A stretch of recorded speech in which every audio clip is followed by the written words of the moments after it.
மக்களுக்கு நல்லது பண்றதுக்கு அரசியலுக்கு வாங்கடா, கொள்ளை அடிக்கிறது கொலை பண்றதுக்கு கூட அரசியலுக்கு. அறியாமை என்கிற அந்தகாரத்தில் இருக்கிறார் உதயநிதி. அதை தாண்டி டீப் சைலண்ட் முடுக்கு தலைவர் வந்திருக்கிறார் என்று சொல்லுவது அவர் இன்னும் பட்டும் திருந்தவில்லை என்பதற்கு உதாரணம். உங்கள் ஆட்சியில் ஒரு டிஜிபியை நியமிப்பதற்கு உங்களாலே முடியவில்லை. நீங்கள் ஒரு பொறுப்பு டிஜிபியை வச்சு காலம் தள்ளினீர்கள். உங்கள் வீட்டு வாசலில் காலையில் ஏவல் பார்க்கிற ஒரு வேலைக்காரனை போல டிஜிபியை நிற்க வைத்தீர்கள். சோஃபா மாடல் ஆட்சி என்று சொல்லுவது உதயநிதி ஸ்டாலினுடைய வக்கர புத்தியை தான் காட்டுகிறது. யாரோ ஒருவருடைய வீட்டுக்கு ஒரு சோஃபா போனதற்கு இந்த ஆட்சி இப்படி மலினமாகவும் மட்டமாகவும் சித்தரிப்பது எதிர்க்கட்சி தலைவருக்கு அழகல்ல. ஒரு எதிர்க்கட்சி தலைவர் தரவுகளோடும் அதை தாண்டி சத்திய ஆவேசத்தோடும் தன்னுடைய கடமை ஆற்ற வேண்டும். நம்முடைய எதிர்க்கட்சி தலைவர் சூரியன் உதித்ததை இதுவரைக்கும் பார்த்தறியாதவர். தமிழ்நாட்டினுடைய சாபக்கேடு எடப்பாடி பழனிசாமி என்கிற தற்கொலையும் உதயநிதி ஸ்டாலினும் தமிழ்நாட்டினுடைய எதிர்க்கட்சி தலைவரானது தமிழ்நாட்டின் சாபக்கேடு. ஆனால் முதல் நாளிலே வெளிநடப்பு செய்தார். எதிர்க்கட்சி தலைவர் சட்டமன்றத்தில் இந்த ஆட்சியை வாழ்த்தி இந்த ஆட்சி இதையெல்லாம் செய்ய வேண்டும் வருகிற நாட்களில் அரசாங்கத்தை ஆற்றுப்படுத்தணும். கைடு. ஒரு எதிர்க்கட்சி ஆரோக்கியமாக இருந்தால் தான் ஆளுங்கட்சி ஆரோக்கியமாக இருக்க முடியும். கம்பனுடைய ராமாயணத்தில் ராவணன் கீழே விழுந்து கிடப்பான். கம்பன் அப்பொழுது பேசுவான், உனக்கு சரியான எதிர்க்கட்சி இல்லை, அதனால தான் உனக்கு வீழ்ச்சி வந்தது. அடுக்கு மீது அடாது இது அறிவினால் ஏது கட்டி உன்னை இடிக்கினர் இல்லை என்று கம்பன் பேசுவான். ஒரு ஊழல் அற்ற ஆட்சி என்று உத்தரவாதம் தந்த முதலமைச்சர் விஜய் அதற்கு இந்த அறிவிப்பின் மூலம் இன்றைக்கு பெரிய ஆச்சரியத்தை நிகழ்த்தியிருக்கிறார். இன்னைக்கு எங்கள் தலைவர் அம்மா உணவகத்தை மேம்படுத்துங்கள். அவனுக்கு அறிவு கிடையாது. தமிழ்நாட்டின் முதலமைச்சர் படம் தான் அரசு அலுவலகங்கள்ல வைக்கணும். இதைத்தான் வச்சிருக்கோமே தவிர வேற இதுல நாங்க எந்த குற்றமும் செய்யல. அதனால எதிர்க்கட்சி தலைவர் நிதானம் இல்லாமல் பேசுகிறார். அவர் நிதானம் தவிர அடுத்த தடவை எதிர்க்கட்சியாக கூட திமுக வராது.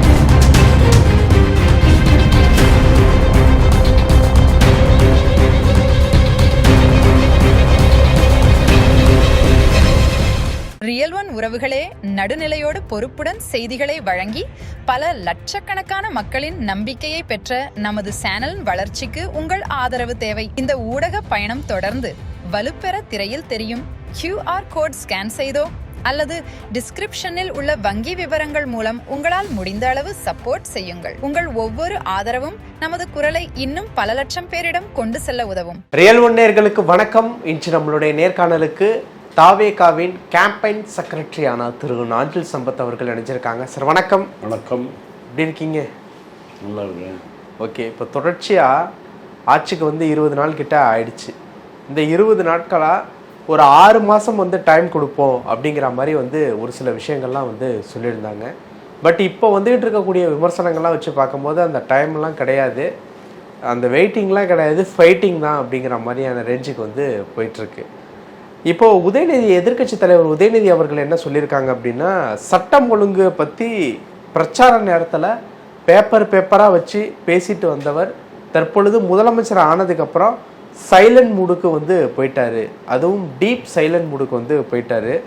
இந்த சோஃபா மாடல் ஆட்சியில் நடக்கக்கூடாத சட்ட ஒழுங்கு பிரச்சனை எல்லாம் நடந்துக்கிட்டு இருக்கு அப்படின்ட்டு சொல்லியிருக்காரு. எப்படி பார்க்குறீங்க இந்த விமர்சனத்தை? அறியாமை என்கிற அந்தகாரத்தில் இருக்கிறார் உதயநிதி. அதை தாண்டி டீப் சைலண்ட் முடுக்கு தலைவர் வந்திருக்கிறார் என்று சொல்லுவது அவர் இன்னும் பட்டும் திருந்தவில்லை என்பதற்கு உதாரணம். 22 நாட்களில் 22 அறிவிப்புகள் வந்திருக்கிறது. டோட்டலாக பார்த்தா இன்னையோட 20 நாள் தான். 20 அறிவிப்புகள் வந்திருக்கிறது. இன்றைக்கு தான் டிஜிபி நியமிக்கப்பட்டிருக்கிறார், மகேஷ் குமார் அகர்வால். ஆமாம். உங்கள் ஆட்சியில் ஒரு டிஜிபியை நியமிப்பதற்கு உங்களாலே முடியவில்லை. நீங்கள் ஒரு பொறுப்பு டிஜிபியை வச்சு காலம் தள்ளினீர்கள். உங்கள் வீட்டு வாசலில் காலையில் ஏவல் பார்க்கிற ஒரு வேலைக்காரனை போல டிஜிபியை நிற்க வைத்தீர்கள். அதிகாரம் எங்கள் தலைவர் கையில் வந்ததற்கு பிறகு இன்றைக்கு சில கொலை சம்பவங்கள், பாலியல் குற்றங்கள் அரங்கேறி இருக்கிறது என்றால் உங்கள் ஆட்சியின் எச்சம் இது, மிச்சம் இது. சிங்கப்பெண் அதிரடிப்படை நேற்றுக்கு ஏன் தொடங்கவில்லை என்று கேட்டால் நிர்வாக ரீதியாக சில சிக்கல்கள் இருந்திருக்கலாம். அதை பற்றி நான் கருத்து சொல்ல முடியாது. சோஃபா மாடல் ஆட்சி என்று சொல்லுவது உதயநிதி ஸ்டாலினுடைய வக்கர புத்தியைத்தான் காட்டுகிறது. யாரோ ஒருவருடைய வீட்டுக்கு ஒரு சோஃபா போனதற்கு இந்த ஆட்சி இப்படி மலினமாகவும் மட்டமாகவும் சித்தரிப்பது எதிர்க்கட்சி தலைவருக்கு அழகல்ல. ஒரு எதிர்க்கட்சி தலைவர் தரவுகளோடும் அதை தாண்டி சத்திய ஆவேசத்தோடும் தன்னுடைய கடமை ஆற்ற வேண்டும். நம்முடைய எதிர்க்கட்சி தலைவர் சூரியன் உதித்ததை இதுவரைக்கும் பார்த்தறியாதவர். அதுக்கு காலையில் எழுந்திருக்கணும். அவர் இப்போ காலையில் தான் எழுந்திருக்கிறதா சொல்கிறாங்க. இல்லை, அவர் சூரியன் உதித்ததையே பார்த்ததில்லை இதுவரைக்கும். இப்போ நைட்டு லேட்டாக தூங்குறாங்களா? அது தெரியாது. சூரியன் உதித்ததை பார்த்ததில்லை. இன்னைக்கு காலதாமதமாக எழுந்திருக்கிறாங்கன்னு சொல்ல வர்றீங்க. நான் சொன்னது தான் நீங்கள் போடணும். சூரியன் உதித்ததை அவர் பார்த்ததில்லை.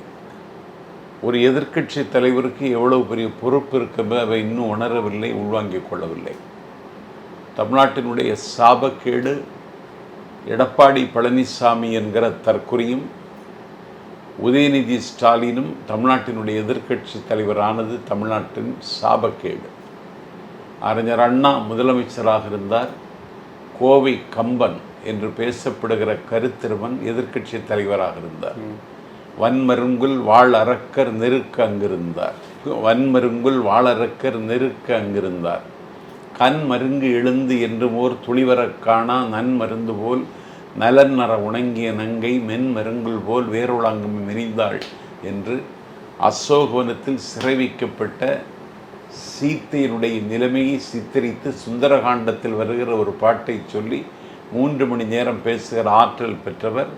காங்கிரஸ் கட்சியில் இருந்து ஒரு இலக்கியவாதி கருத்திருமன். அவருக்கு கோவை கம்பன் பேர்.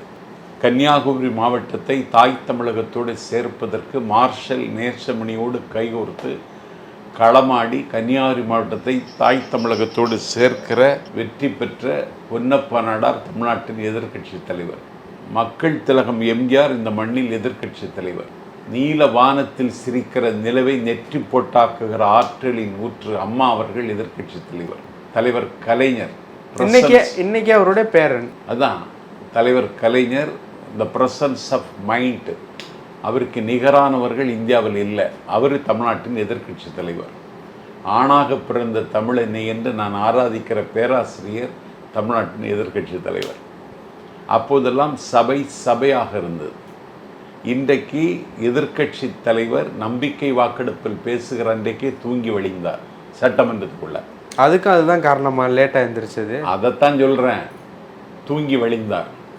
சோஃபா மாடல், சோஃபா ஏன் போச்சுன்னு கேட்கிறார். ஒரு எதிர்க்கட்சி தலைவர் என்ன பேசி இருக்க வேண்டும்? இந்த ஆட்சியை முதல்ல வாழ்த்தி இருக்க வேண்டும். முதல் நாளிலேயே வெளிநடப்பு செய்தார். நம்பிக்கை வாக்கெடுப்பில் நடுநிலை வகிக்கலாம், வெளிநடப்பு செய்யலாம், எதுவானாலும் செய்தவர்கள் உரிமை. ஆனால் முதல் நாளிலே வெளிநடப்பு செய்தார். எதிர்க்கட்சி தலைவர் சட்டமன்றத்தில் இந்த ஆட்சியை வாழ்த்தி இந்த ஆட்சி இதையெல்லாம் செய்ய வேண்டும் வருகிற நாட்களில் அரசாங்கத்தை ஆற்றுப்படுத்தணும். கைடு.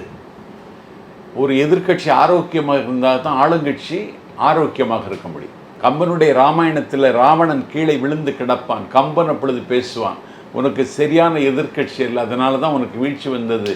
அடுக்கு மீது அடாது இது அறிவினால் ஏது கட்டி உன்னை இடிக்கினர் இல்லை என்று கம்பன் பேசுவான். அடுக்கு மீது அடாது இது நடக்கு மீது நடக்காது இது நன்றுது தீதுது மரபிது மருளிது இருளிது வெளிச்சமிது என்று அறிவினால் அந்த சபை அலங்கரிக்கிற ஆற்றல் எந்த தகுதியும் எதிர்க்கட்சி தலைவர் உதயநிதி ஸ்டாலினுக்கு கிடையாது. என்ன பேசியிருக்கணும்? மேற்காசிய போர் நடந்து கொண்டிருக்கிறது. இன்றைக்கு பெரிய எரிவாயு தட்டுப்பாடு. தமிழ்நாட்டின் தலைவர் சென்னையில் ஆப்பம் இல்லை, ஆம்லெட் இல்லை. பல பேருடைய வாழ்க்கை இன்றைக்கு கேள்விக்குறியாக இருக்கிறது. இதை எப்படி நீங்கள் எதிர்கொள்ளப் போகிறீர்கள்? 6 சிலிண்டர் கொடுப்பதாக சொல்லி இது நடைமுறைக்கு சாத்தியமா அப்படின்னு கேட்டிருக்கணும். ஆனால் அவர் அதெல்லாம் கேட்கல. நீங்கள் முதல் கையெழுத்து நாங்கள் போட்டதே தமிழ்நாட்டில் இருக்கிற பிரச்சனைகளை உள்வாங்கி கொண்டு தான் அது போட்டார். இன்னைக்கு பிஎஃப் ஃபண்டு கிடையாது. கேட்டிங்களா? உங்களை மாதிரி ஊடகத்தில் இருக்கிறவர்கள் கூட இதை கண்டுகொள்ளலை. இது பெரிய விவாத பொருள் ஆகியிருக்க வேண்டும். 40% கப்பம் வாங்கினவன் தான் தமிழ்நாட்டினுடைய பொதுப்பணித்துறை அமைச்சராக இருந்தவன். ஏவா வேலு. ஆமாம். எல்லா துறையிலும் ஊழல் மண்டி கிடந்தது. ஏன் அவரை மட்டும் பேசும்போது கோபமா வெளிப்படுத்துறீங்க? இல்லை அவருக்கும் திமுகவுக்கும் சம்பந்தம் கிடையாது. முதல்ல இல்லை, போன முறை அமைச்சராக தானே இருந்தார். அமைச்சராக இருந்தார், வெள்ளி நாற்காலி செய்தார், பட்டப்பகலையே பட்டா போட்டார். இன்னைக்கு இந்த பிஎஃப் ஃபண்டு கிடையாதுன்னு அறிவிச்சிட்டார். ஒரு ஊழல் அற்ற ஆட்சி என்று உத்தரவாதம் தந்த முதலமைச்சர் விஜய் அதற்கு இந்த அறிவிப்பின் மூலம் இன்றைக்கு ஒரு பெரிய ஆச்சரியத்தை நிகழ்த்தி இருக்கிறார். அம்மா உணவகம் இவர்கள் 5 ஆண்டு காலத்தில் அதை பராமரிக்கலை, கண்டுகொள்ளவில்லை. அம்மா உணவகம் போர்டு இருந்தது, ஆனால் இட்லி இருக்காது. அம்மா உணவகம் போர்டு இருந்தது, ஆனால் பொங்கல் இருக்காது. அம்மா உணவகம் போர்டு இருந்தது, பணியாளர் கிடையாது. அம்மா உணவகம் போர்டு இருந்தது, அது இயங்கவில்லை. பசி போக்கலை. இன்னைக்கு எங்கள் தலைவர் அம்மா உணவகத்தை மேம்படுத்துங்கள், அம்மா உணவகம் அன்னம் பாலிக்கிற இடமாக இருக்க வேண்டும் என்று அறிவுறுத்த அந்த வேலை இன்னைக்கு நடந்தது. இவங்க ஆட்சியில் ஒரு கிளைக்கழகத்தின் செயலாளர் ஒரு குளத்தை ஆக்கிரமிச்சு வச்சிருப்பான். இப்போ அம்மா உணவகத்தில் விஜயோட புகைப்படம் இருக்குன்னு ஜெயக்குமார் வந்து கண்டனம் தெரிவிச்சிருக்காரு. அம்மா உணவகத்தில் எப்படி விஜய் அவர்களுடைய புகைப்படம் இருக்கணும், அதுக்கு ஜெயலலிதா அம்மையாரோட புகைப்படம் தானே இருக்கணும் அப்படின்னு சொல்றாங்க. கேளுங்க, தமிழ்நாட்டினுடைய முதலமைச்சர் விஜய் என்பது ஜெயக்குமாருக்கு இன்னும் புரியவில்லை. 3வது இடத்துல ஒரு சாதாரண ஆட்டோ ஓட்டுகிற தம்பி இடத்துல தோற்று தொலைந்து அரசியல் அனாதையாக நிற்கிற ஜெயக்குமாருக்கு அம்மா உணவகத்தில் 6க்கு ஆட்சி நடக்கு, அந்த முதலமைச்சருக்கு படம் வைப்பதில் உனக்கு என்ன சங்கடம்? முதலமைச்சர் படம் தான் வைக்கணும். அம்மா உணவகம் என்பது பொதுச்சொல், எல்லாருக்கும் அம்மா உண்டு. அம்மா என்பது ஆடை கட்டி அறம்.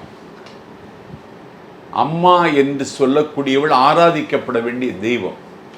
கோவிலில் இருப்பதெல்லாம் அம்மா அல்ல, கோவிலில் இருப்பதெல்லாம் அசல் நகல். அம்மா தான் அசல், அது பொதுப்பெயர். அது ஜெயலலிதாவுக்கு பேரில் வச்சதாட்டு சொல்றது ஜெயக்குமார் இதில் ஒரு அத்துமீறலை செய்கிறார். அவர்கள் கருணையின் அடையாளமாக அந்த பேரை அம்மா சூட்டினாங்க. அது அவங்க பேரை வச்சதுன்னு சொல்லக்கூடாது. அது ஒரு இன்டர்பிரட் அவன் பண்ணுறான் ஜெயக்குமார். அவனுக்கு அறிவு கிடையாது. தமிழ்நாட்டின் முதலமைச்சர் படம் தான் அரசு அலுவலகங்களில் வைக்கணும். இதைத்தான் வச்சிருக்கோமே தவிர வேற இதில் நாங்கள் எந்த குற்றமும் செய்யலை. அதனால எதிர்கட்சி தலைவர் நிதானம் இல்லாமல் பேசுகிறார். அவர் நிதானம் தவிர அடுத்த தடவை எதிர்கட்சியாக கூட திமுக வராது. ஓகே, இன்னும் எத்தனை காலம் தான் டைம் எடுத்துக்குவீங்க?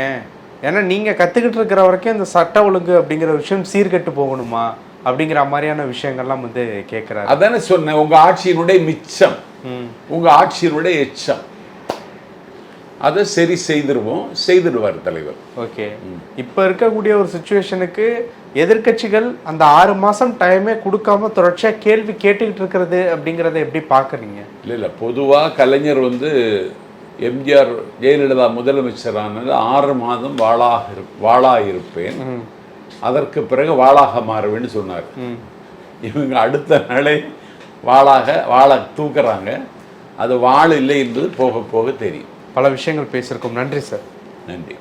உங்கள் பிசினஸ் இன்னும் அதிக மக்களை சென்றடைய வேண்டுமா? இன்றைய டிஜிட்டல் உலகில் சரியான ப்ரமோஷன் தான் வெற்றியின் முதல் படி. தமிழகம் முழுவதும் பல லட்சக்கணக்கான பார்வையாளர்களை தினமும் சென்றடையும் ரியல் ஒன் யூடியூப் சேனல்களில் உங்கள் பிசினஸ் இனி எல்லோரும் அறியட்டும்.